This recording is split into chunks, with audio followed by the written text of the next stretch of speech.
Start now? Let's go! Let's go. Okay. The distant future, the year 2000, is the subject of this panel.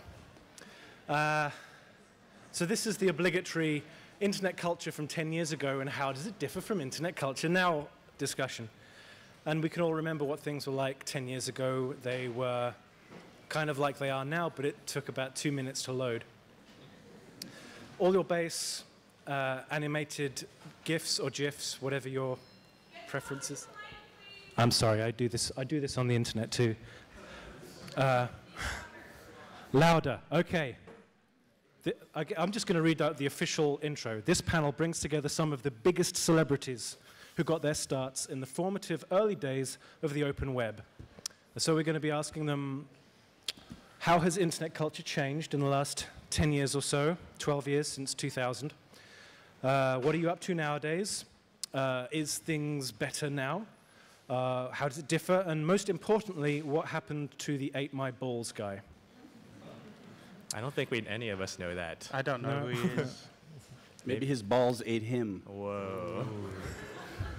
I'm sure they did. So first we have here Eric Wu from emotioneric.com. Woo! Jonti Picking, Weebl. Yeah. Wow. And the proprietor of Zombocom,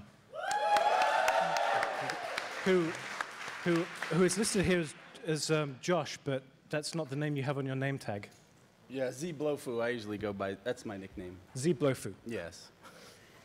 So, It's a long and I'm story. Rob Beschizza from BoingBoing, and everyone also knows what that is. So, we were all around, most of us, in the 80s, and most of us started getting online in the 90s, and we've all been kind of blogging and reading blogs since about that time, since about 2000, I think, is when everything kind of exploded. But the thing is, I didn't get my start at BoingBoing until a few years after all this. In fact, I didn't even have a good internet connection until about the mid-2000s, because like when I came to America in 2000, I came from England. And until then in England, the internet was metered. You had to pay for it by the minute with a phone call. And it was horrible.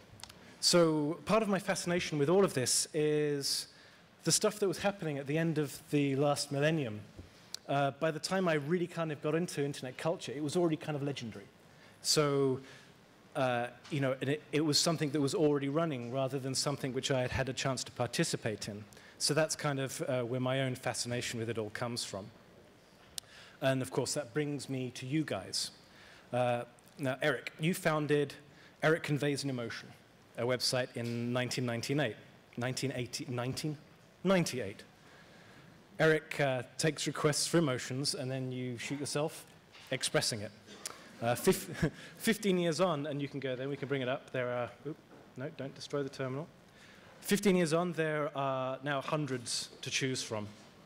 And they're all fantastic. So, and they start off with some basic human emotions, the stuff that have been in our DNA for millions of years, such as sadness, anger, and then it gets a little bit more complicated as time goes by.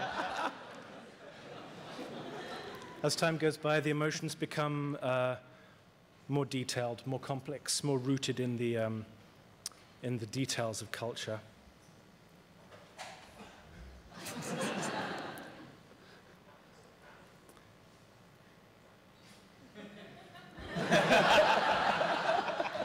I believe the de rigueur phrase is, that's some Pink Floyd shit right there. And this brings me to one of my own favorites of all time, which is, of course, hamster dance. And it doesn't stay your favorite for all time once you've seen it more than once. So I'm in two minds as whether to inflict it upon you. Oh, there it goes. You are saved, however, by the fact that additional plugins are required to display all of the media on this page. And of course, as was discussed in some of the earlier panels today, if you go to the original hamster dance page, it's now completely different. Everything's changed in the last 10 years. It's now a business, and you know everyone who has a little bit of success has the opportunity to make a living out of it, and everyone's entitled to that. But the one thing that, that kind of disappointed me a little about this was that they've made a backstory with these kind of Alvin-style CGI characters, which explains why it's called Hamster Dance rather than Hamster Dance. And anyone interested in the backstory can damn well go and find it for themselves. But all is not lost, because the spirit that went into it is still around, and you can find it in other things.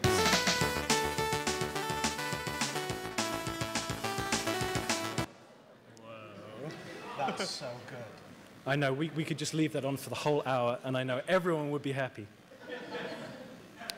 So, Eric, thank you very much for coming today. And on to Weebl. Weebl is the creator of more Flash animations than you can possibly imagine. Also known as Jonti Picking, an animator, a writer, and a singer. Most famous perhaps for badges. Maybe. Famous for me for badges, I'm easily pleased, as anyone can tell after discussing Hamster Dance for 2 minutes. Of course, you also have LPs out, most recently Magical Chalk Toilet. Yes. That's correct. There's another one. A new one out? I forget what it's called. It's something like... Hello. I think there is another album out, but I can't remember what it's called. Something about bacon huts. I'm not sure. Okay. We'll have a listen presently. Of course, at weeblestuff.com, there's a community around the work. It's what the Daily Dot called a destination site today. Yes. So, and also you work with collaborators, and you also recently got married, right? Now, I did just celebrate my anniversary, so I should know how long it was. It was wood, if anyone can figure it out from that. No? It's 4 or 5 years, so it wasn't that soon. Okay. So, and we're gonna do it.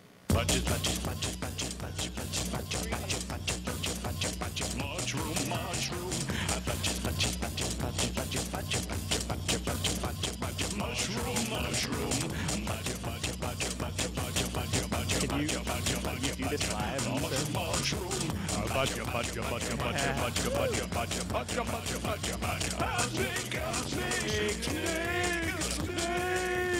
Oh, it's big.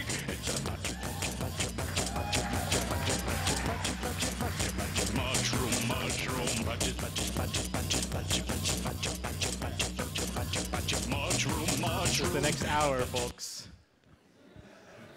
Powerful stuff. Of course, this is just the YouTube version. If we were playing the real one, we could leave it running for 27 hours until the spaceship lands. And of course, Zombo. I'm just going to go straight to the website so everyone can see the wonder that is.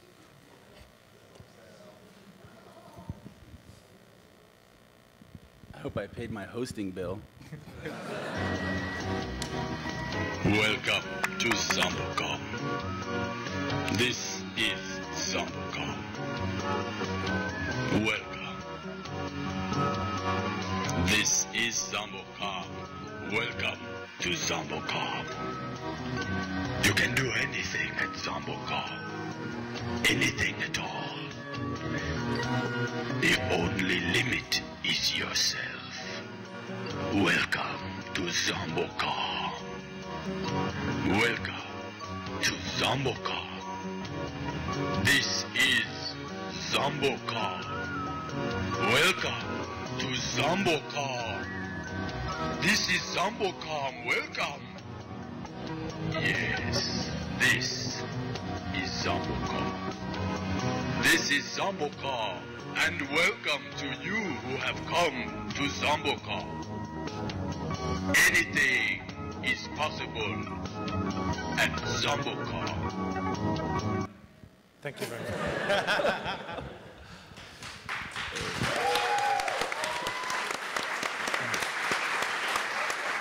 Now, to me, that's the quintessential New Millennium website because it consists solely of its own Flash-based splash page. And it never finishes loading. There's music on a scratchy loop. There's a spinner icon that never stops spinning, and of course a voiceover that never stops welcoming you to the site. So, in other words, it perfectly encapsulates the experience of the year 2000 on the internet with a dial-up modem.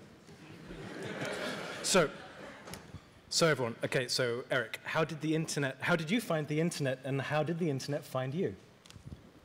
I think I first got on the internet on AOL. I had all of those. Boo. I mean, back in the 90s, that's all there was, you know? Now it's boo, but back in the 90s, yeah. Like, I had all of those discs, and I've used them over and over, like everyone else did. And I was on CompuServe and Prodigy, and got my fix on that way. But yeah, that was back in the dial-up days. And how did the internet find me? Through my site. I just made it sort of, I was bored one summer in college. Like, all my friends were gone. I was in summer school. I wanted to add an extra part of my website. Back then, like, people still had personal websites, and like I had a little about page, and like I had a Jackie Chan image gallery, and like a movie review site and stuff. And it's like, I'm gonna add a new section to it. And one of my friends was like, Eric, you're always making like these faces. You should do something. And so I did. I made this thing on I had an old video camera, and I figured out how to hook it up to my computer through a capture card, and I sent it out to like 10 of my friends. I'm like, hey, you should send an emotion request, and I'll make it. So when did you realize that it was like taking off? And probably like a few months after, like when people who are not my friends started sending in requests. And for a while, like I was like, oh, cool. Like, I don't know who you are, but I'll do this. So I started to just do whatever people told me to. So I became internet's bitch. How long was it fun for? It's always been fun. I always said, like, if it became not fun, I would stop. And I haven't updated it since 2006, so maybe it became not fun around then. So I've heard that desperation is the agent of change, but for you it was boredom. Yes. Did you say desperation is the agent of change? Yeah. It's racist. I read that.